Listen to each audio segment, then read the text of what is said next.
رضوان صدیقی صاحب، آج تیسرے زاویے میں منشیات کی بات کریں. یہ مت سمجھیں کہ میں کوئی نشہ کرنے کی کوئی یعنی ایڈوکیسی کر رہا ہوں.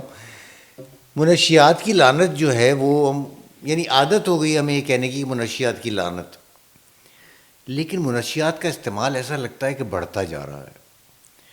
اور جو نئی ڈیولپمنٹ ہے، جو پہلے یہ تھا کہ نشہ جو تھا وہ دو لوگ کرتے تھے. ایک امیر لوگ، ان کے سوفسٹیکیٹڈ نشے تھے، اور دوسرا کرتے تھے بہت غریب لوگ جو نشئی مایوس اور پریشان لوگ. مایوس پریشان، کچھ نہیں ہے، ان کو نشے کی عادت پڑ گئی ہے، وہ کہیں کونے میں گلی میں پڑے ہوئے ہیں، کسی پل کے نیچے لیٹے ہوئے ہیں اور چوریاں کر رہے ہیں، یہ سب اس طرح. اب یہ تیسرا ایک ایلیمنٹ آیا ہے، جو وہ آیا ہے تعلیمی اداروں میں منشیات خوفناک. کا. تو یہ تو بہت ہی اس نے مجھے ڈرا دیا ہے، اور میرا خیال ہے ہر پاکستانی کو ڈرا دیا ہوگا کہ اگر تعلیمی اداروں میں یہ اچھا دنیا بھر میں یہ ہوتا ہے ویسے کہ تعلیمی اداروں سے میں وہ پینیٹریٹ کرتے ہیں منشیات پھیلانے والے، اور کیونکہ وہ نئے گاہک پیدا کرتے ہیں کہ ونس یو آر ہوکڈ، ایک دفعہ آپ نے کر دیا شروع، تو پھر آپ باقی زندگی 10 سال 20 سال 40 سال اس جال میں پھنسے رہیں گے. تو یہ نیا ٹرینڈ آیا ہے. تو اب یہ آپ نے کیا، آپ کے علم میں کوئی ایسی بات آئی ہے کوئی؟ نہیں جناب، میرے علم میں کیا ہے، پورے پاکستانیوں کے علم میں یہ بات ہے. دیکھیں، شروع میں آپ نے بہت مناسب بات کی کہ ایک نشہ تھا جو امیر کسی خاص تقریبات میں یا روٹین میں، اس کا نشہ کوئی بہت گہرا اثرات نہیں، برسوں میں اس کے مضر اثرات آپ کے بدن پہ ظاہر ہوتے ہیں، اور اس کا آدمی اتنا عادی بھی نہیں ہوتا، وہ ہفتے 10 دن 15 دن چھوڑ بھی سکتا ہے. اس کے بعد غریب جو نشہ کرتے وہ ابتدا میں عام بات تھی چرس پینے. اچھا، چرس بھی ایسا نشہ تھا کہ اگر کسی دن نہ کریں تو نہ کریں آپ، کوئی بات نہیں. پھر افیون آیا، اس نے لوگوں کو بالکل تباہ کر دیا. جن گھروں میں لعنت پہنچی ان کے پورے گھرانے برباد ہو گئے. بالکل صحیح. اب جو مرحلہ آیا ہے نا اس تعلیمی اداروں میں، یہ آیا ہے آئس کا. اچھا، مجھے تو ان بہت سے نشے کے نام نہیں معلوم، اب تو انجیکشن لگانے سے لے کے اور جانے کیا کیا. تو دیکھیں، صدیوں سے شراب 5,000 سال سے پی جا رہی ہے. ٹھیک، یہ جو نئے جدید نشے آئے ہیں، آئس وغیرہ اور دیگر چیزیں، یہ انسان کی زندگی کو 2-3 برس میں ختم کرتے ہیں. پھر یہ ایک ایسی لعنت ہے کہ جس کو اس کی عادت پڑ جائے وہ پھر اس کے بغیر رہ نہیں سکتا. جی ہاں. وہ چوری کرے گا، وہ گھر سے زیور اٹھا لے گا، وہ ماں کو مار سکتا ہے، وہ کچھ بھی کر گزر سکتا ہے. اور یہ صورتحال براہ راست تو میں ایسے لوگوں سے واقف نہیں ہوں، لیکن میرے علم میں ہے، 20 واقعات لوگ سناتے ہیں کہ تعلیمی اداروں میں لڑکے نہیں، لڑکیاں اس کی عادی ہو رہی ہیں. اور کتنے گھرانے ایسے ہیں جو اس کو چھپاتے ہیں. اس کا علاج بھی بہت مشکل ہے، بشرطے کہ آپ علاج کرانا چاہیں. تو منشیات کو روکنا بالکل مشکل نہیں، مشکل نہیں ہے؟ بالکل مشکل نہیں. اچھا. کیوں مشکل نہیں ہے؟ دیکھیں، جب آپ ایک سانحے کا واقعہ رونما ہوتا ہے اور آپ 24 گھنٹوں میں 15,000 آدمی پکڑ لیتے ہیں اس سانحے میں، اور آپ کو معلوم ہو جاتا ہے CCTV کے ذریعے، اور آپ نے جو آپ کے ذرائع ہیں، تو آپ کے ذرائع نہیں ہیں، پولیس نہیں ہے، انٹیلیجنس نہیں ہے کہ کم از کم تعلیم اداروں میں وہ جو فٹ پاتھ پر پڑے ہیں، وہ جو جھکے بیٹھے ہیں 4 آدمیوں کی ٹولی میں اور کچھ کر رہے ہیں، چلیے ان کا تو علاج کیا جا سکتا ہے کہ انہیں وہاں سے ہٹایا جائے، انہیں پکڑا جائے. لیکن یہ تو زیادہ تکلیف دہ بات ہے کہ ایک ایسا بچہ جس کے اوپر ماں باپ لاکھوں روپے خرچ کر کے اپنے خاندان کا مستقبل تابناک بنانا چاہتے ہیں، وہ اگر اس لت پہ لگتے ہیں تو کیا معلوم کرنا مشکل ہے پرنسپل کو، ہیڈ ماسٹر کو، اس ادارے کے چلانے والوں کو، پولیس کو، انٹیلیجنسیا کو، کہ یہ کہاں سے آتا ہے. دیکھیے، یہ تو بہت مشکل ہے کہ یہ جانے آپ گھر ایک ایک بچے کو پکڑیں آپ، لیکن یہ تو پتہ ہے نا اگر پولیس کو یہ بھی پتہ نہیں کہ یہ کہاں سے سپلائی ہوتا ہے، اس کا سپلائر کون ہے، رضوان معافیا صاحب کا آپ ہیڈ بہت سادہ سی بات کر رہے ہیں. دیکھیں میں مطلب یہ تو آپ کو نہیں پتا کہ پولیس کرپٹ ہے. سر تو پولیس ہی کو تو ہاں کرپشن جس سے ختم آپ کر کے اس کو. اسی عطار کے لونڈے سے آپ دوا ہاں تو لینا کیا چاہتے کریں ہیں اس کے علاوہ؟ کہ بھائی پولیس کو پتہ نہیں، پولیس کو پتہ ہے. ایک ایک جوئے خانے کا پتہ ہے. پولیس کو سب کچھ پتہ ہے. ہاں تو کون کرے گا؟ وہ ایک پارٹنر ہے نا وہ تو. مطلب اس کا میں تو صرف یہ کہہ رہا ہوں کہ یہ یعنی کیونکہ میری سمجھ میں نہیں آتا کہ یہ کیسے ختم ہوگا. آپ نے تو کہہ دیا نا کہ بھئی یہ اس طرح ختم ہو سکتا ہے. یہ لوگ ہیں، وہ ہیڈ ماسٹر اور پرنسپل اور پولیس اور جن کو سب پتہ ہے وہ مال پکڑ لیں کہاں سے آ رہے. سوال یہ ہے کہ جو پکڑنے والے ہیں وہ شریک جرم ہیں. تو یہ تو سر پہلے اس حد تک شریک جرم ہے کہ پاکستان میں مبینہ طور پر خاصی کاشت ہوتی ہے، اس سے خام مال تیار ہوتا ہے.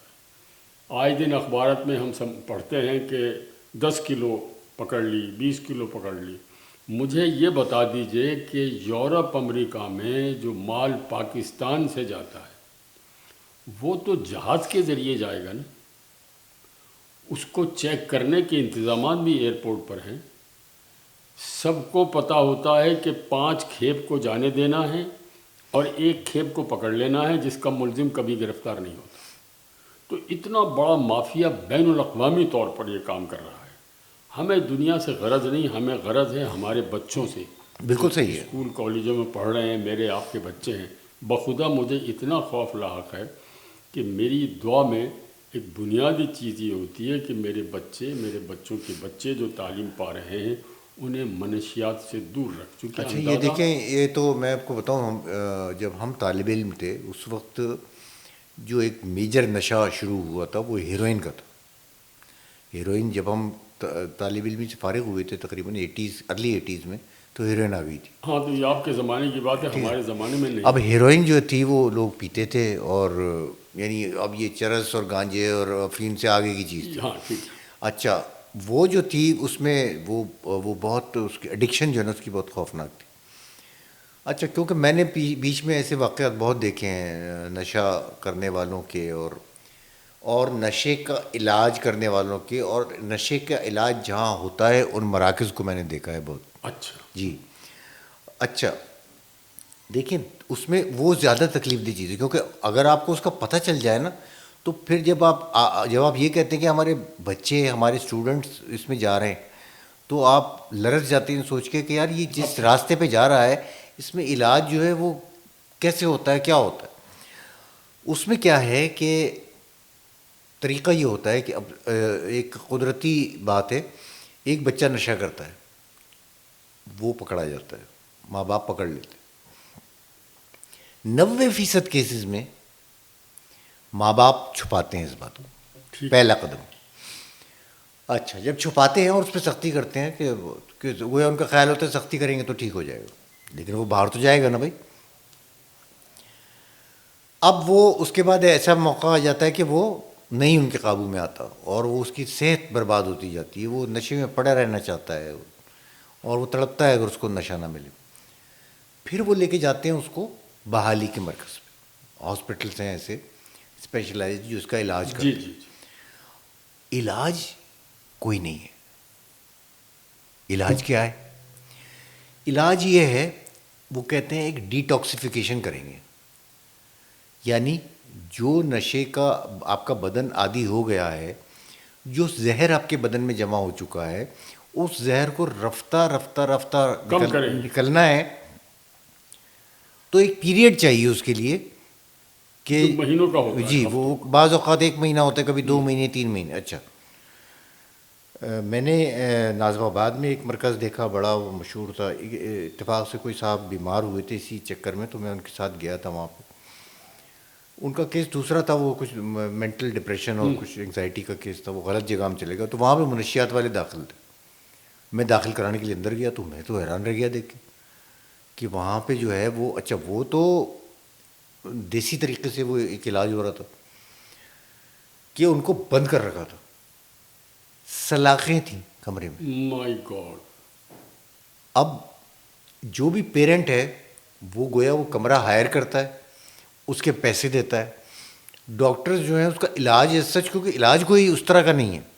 علاج تو دیکھیں یہ تو اپنے ول پاور کی بات ہے نا. آپ اگر دوبارہ اس دلدل میں گرنا چاہتے ہیں تو کون روکے گا. تو وہ جناب وہ تڑپ رہا ہے اندر، یا وہ ڈپریشن میں چلا گیا ہے، خاموش بیٹھا ہوا ہے دیوار کے ساتھ، اس کا بدن طلب کر رہا ہے نشے کو. بہت تکلیف دہ وہ مرض. ڈیٹاکسیفیکیشن جو ہے وہ ہو جاتی ہے. کئی بچے ایسے ہوتے ہیں جو ٹھیک ہو جاتے ہیں. لیکن پرابلم کہاں آتا ہے؟ پرابلم آتا ہے وہاں جب ڈیٹاکسیفیکیشن کے بعد، بحال ہونے کے بعد دوبارہ دنیا میں جاتا ہے. اچھا آپ کب تک اس بچے کو اپنے گھر پہ بند رکھ سکتے ہیں؟ آپ اس کو تعلیم تو کرے گا نا، وہ پڑھنے جائے گا، کچھ کرے.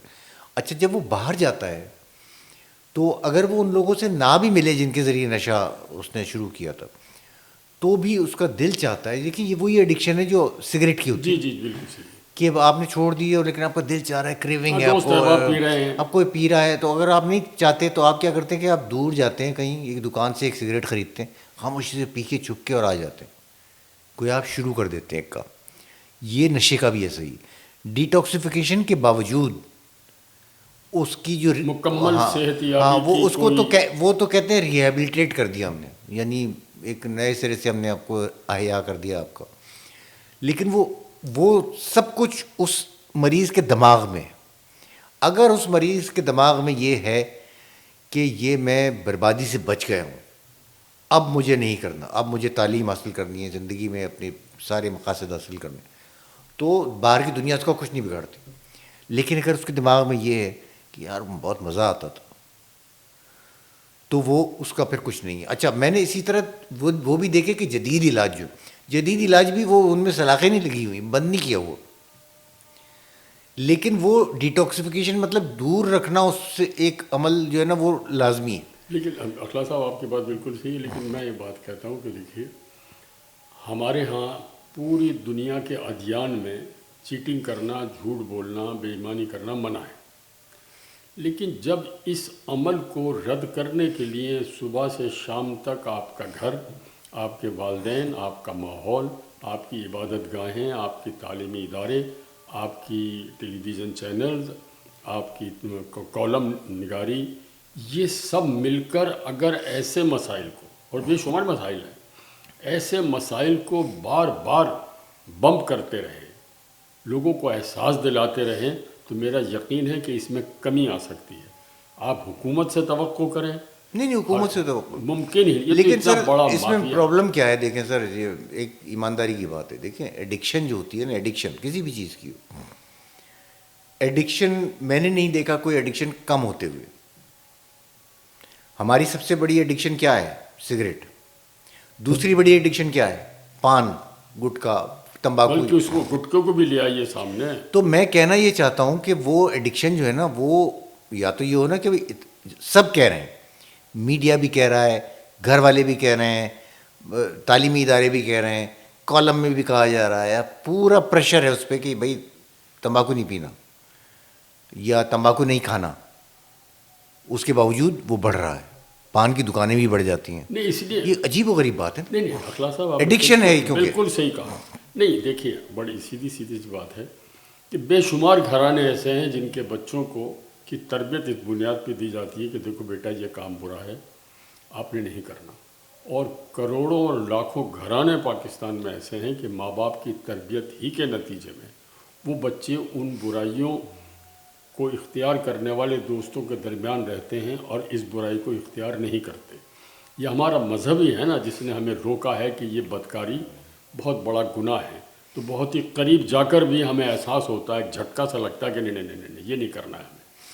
تو میں صرف یہ عرض کر رہا ہوں کہ بہت ساری چیزیں دوسرے لوگوں کو اس طرف آنے سے روک سکتی ہے. جو اس میں گرفتار ہو گئے ان کا تو علاج معالجہ آپ نے بڑی تفصیل سے بتایا.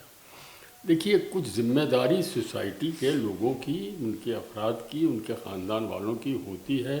اگر آپ بار بار یہ کہتے رہیں کہ یہ کام نہیں کرنا، تو اگر ذہنی اعتبار سے آپ، ہمارے ہاں خطرناک عمر ہے 15، 16، 17، 18. بالکل صحیح کہا. جب وہاں سے آپ نکل گئے تو اس کے بعد پھر انسان خدا نہ کرے کسی کے ساتھ ہو جائے، ورنہ وہ تو ظاہر ہے منشیات ایک ایسا اہم موضوع ہے، اور یہ پوری دنیا میں بڑی قتل و غارت گری، حکومتیں تبدیل ہوتی ہیں، اتنی طاقتور مافیا ہے، اس سے اسٹیٹ نہیں نمٹ سکتی۔ جی جی بالکل، یہ تو لیکن ہم یہ کہتے ہیں کہ منشیات میں اس وقت اگر 15% لوگ ہیں اور یہ ذرائع ابلاغ ہم استعمال کریں، گھریلو ماحول کو اچھا بنائیں اور لوگوں کی بہتر تربیت کریں، تو کم از کم 15% میں اضافے کی رفتار میں تو کمی لا سکتے کمی آ ہیں۔ جائے، بالکل ٹھیک کہا آپ اس نے، لیے کہ بالکل ٹھیک۔ ختم نہیں ہو سکتا۔ آپ کے اپنے ملک میں کاشت ہوتی ہے، سب کے علم میں ہے کہ کاشت ہو رہی ہے، روز اخبار چھاپ بھی رہے ہیں کہ کاشت ہو رہی ہے، مگر معلوم ہی نہیں ہوتا وہ زمین کا مالک کون ہے۔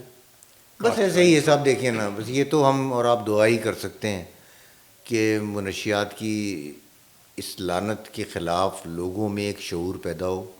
جو آپ نے بہت اچھی بات کہی کہ پورا جو معاشرہ ہے وہ ایک تربیت پہ آمادہ ہو جائے اور سختی سے تربیت کرے، ریلنٹلیس، رکے بغیر، اور وہ اس میں کمی آ جائے کسی بالکل آخر میں پروگرام کے میں حوالے دینا چاہتا ہوں کہ دیکھیے، میرے آقا احمد مصطفیٰ محمد مصطفیٰ صلی اللہ علیہ وآلہ وسلم جب اس دنیا میں تشریف لائے تو 40 برس تک انہوں نے اپنے کردار سے خود کو صادق اور امین ثابت کیا۔ بہت بہت دشواری پیش آئی 10 برس تک لوگوں کے صدیوں پرانے خیالات کو ختم کرنے کے لیے کہ بتوں کی پوجا کرنا اور جھوٹ بولنا اور بچیوں کو زندہ دفن کرنا اور عورتوں کو بھیڑ بکریوں کی طرح استعمال کرنا۔ لیکن آپ نے دیکھا کہ مسلسل جد و جہد کے نتیجے میں ایک ایسا معاشرہ قائم کرنے میں میرے آقا کامیاب ہو گئے کہ جس کے دور رس نتائج نکلے، اور اس کے بعد صدیوں ہمارے مسلم معاشرے میں بے شمار چیزوں کو ممنوع سمجھتے ہیں، نہیں اختیار کیا جاتا۔ یعنی بالکل کہ صحیح۔ بعض ادیان ایسے ہیں جس میں شراب کی پابندی نہیں ہے، میں ان کا ذکر کرنا نہیں چاہتا، لیکن اصل بات یہی ہے کہ بھئی جو اس میں پڑ گئے بالکل صحیح کہا آپ نے، بالکل ٹھیک کہا۔ لیکن آنے والے دنوں میں اس کی تعداد میں اضافے کو تو روکا جا سکتا بالکل ہے ایسے نا، ہی ہے۔ منشیات پر قابو پایا جا سکتا ہے، اور پایا اس طرح وہ جو ہو گئے عادی ان کی میں بات نہیں کر رہا، لیکن اگر ہم ان کو مختلف ذریعہ ابلاغ استعمال کر کے اپنے روزمرہ کے جی بالکل، آپ نے یہ پوائنٹ اٹھایا تھا، ٹھیک ہے، بالکل بالکل اس صحیح۔ کو میرے خیال سے اختیار کریں تو ہم صرف اتنا اطمینان کر سکتے ہیں کہ بھئی چلو کم از کم مستقبل میں اس رفتار میں یہ ختم نہیں ہوگی، کمی آ جائے گی۔ اس رفتار میں کمی آئے، اور میرا رب ایسا کرے کہ اگر ہم سب اس پر آمادہ ہو جائیں اور اس رفتار کو کم کر لیں تو یہ بھی ایک بالکل ٹھیک، ہماری بالکل معاشی ٹھیک، اور معاشرتی بڑی اور کامیابی سماجی ہوگی، کامیابی۔ بالکل بڑی کامیابی۔ بہت شکریہ رضوان صاحب، آج آپ نے بہت اہم موضوع پہ بہت اچھی باتیں کہی۔ بہت شکریہ آپ کا۔